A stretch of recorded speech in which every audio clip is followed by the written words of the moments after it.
It's the newspaper review and time to discuss the big stories of the day with Nick Ferrari, who's with us here in the studio, and Elizabeth Kershaw, who joins us from her home there. Very good to see you both.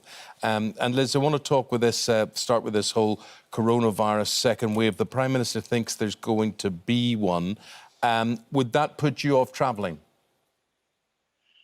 Well, first of all, I don't know what a second wave is. There's a really interesting article in the Times today, and it says it could be more of a ripple because two things have changed since, for instance, the 1918 flu pandemic.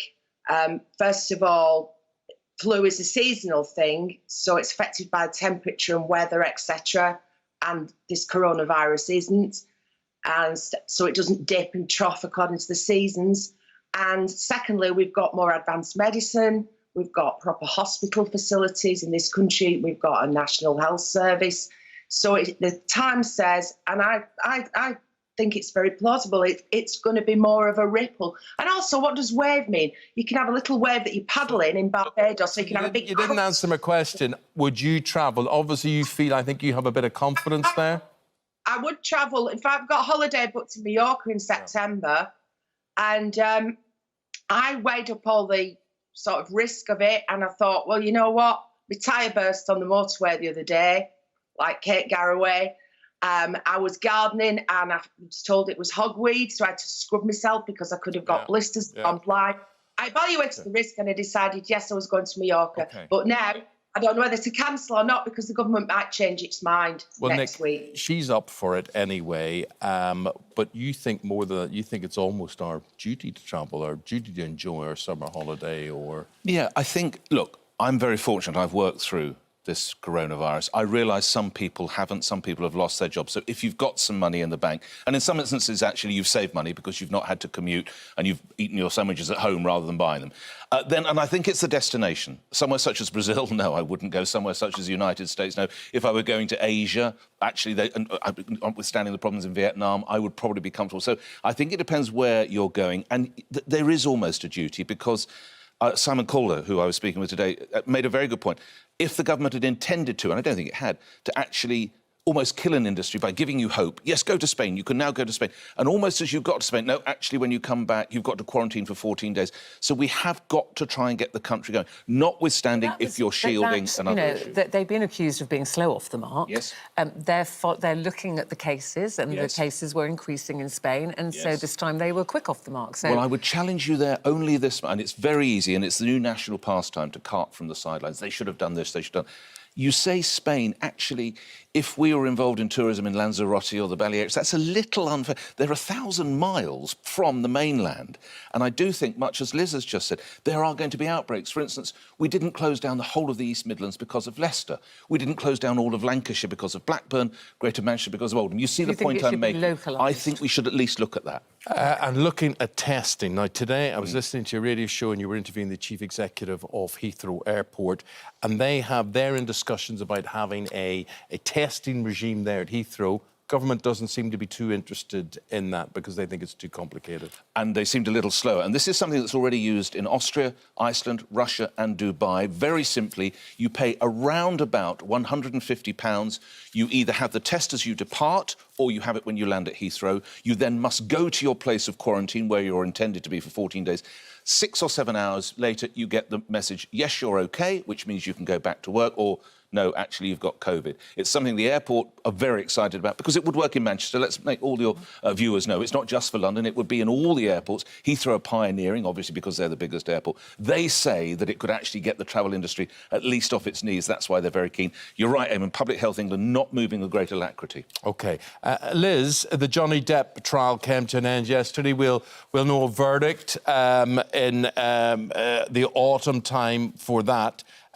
His ex-wife, Amber Heard, she was there as a witness in all of this, in his action against the Sun newspaper. Before we see what she said yesterday, Liz, what do you make of the wisdom of this trial? I think there's a great irony here that you sue somebody, as Johnny Depp is doing, for printing allegations about you, and then you go to court in order to put that case to trial, and anybody can go in the courtroom and say anything about you that they want, and it can be reported. So there's two standards there, and I think it's a great contradiction. And he's not come out of it looking like a saint, has he? Neither has she. But did we really need all that dirty laundry? And what will it achieve? Well, it depends on the verdict, whether he'll be satisfied with it. But I think it should be behind closed doors until the verdict is announced. What business is this of ours? It's a family matter. It was a lot of dirty on that laundry. subject, Nick, I wanted to say, before we hear about Amber Heard there, if I was a certain former actress who's now married into royalty, sitting in Hollywood now with a court case pending, a libel case pending against a newspaper, I think I would be thinking, maybe not. I think a lot of legal commentators were surprised a deal wasn't done on the steps of the court here, and I think a lot of legal commentators would be amazed if that case which you allude, it's coming up involving someone with a couple of book has just come out. I'd be staggered if a deal wasn't done, because you're absolutely right. And as Liz says, it is, I think you use the expression dirty laundry. A lot of dirty laundry. And you think it isn't going to happen there? My one observation on Johnny Depp is, what a shame he couldn't come to these studios. He could have done your champagne testing for you instead, the Kent champagne. He'd have worked his way through Let's have a listen to Amber, because it was interesting. She was a witness. You don't often see a witness making this kind of statement when they come out of court.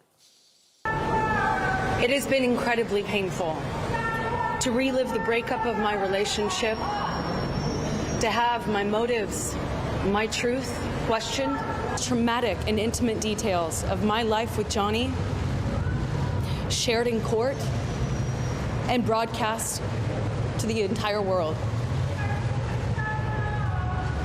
I stand by my testimony, and I now place my faith in British justice. You have given me so much strength, and I send it back to you.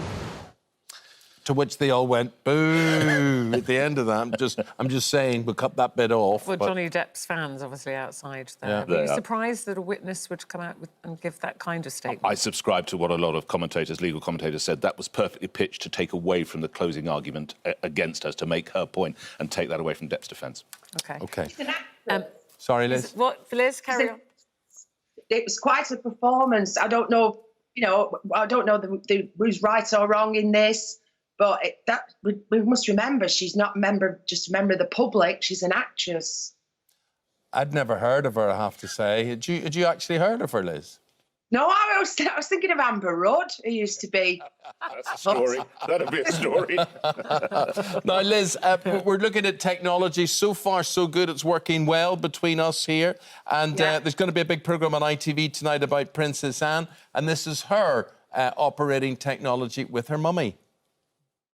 It's Tom here. I'm just going to introduce Her Majesty the Queen. Good morning. At Windsor. Good morning. I'm very glad to have been able to join you. Can you see everybody? You should have 6 people on your screen. Yes, well, I can see 4 anyway. OK, fair enough. Actually, you don't need me. You know what I look like. I'm looking forward to this, Liz. I'm very glad to have been able to join you, Eamonn, this morning, the day ahead of my birthday. Yeah, I think Princess Anne is fantastic. She just shoots from the hip. She's dead straight. She doesn't, there's no corporate speak. She doesn't mince words. And she just quietly goes around just being really hardworking. And over the last four decades, look what she's done for Save the Children. I'd like to go to the pub with her.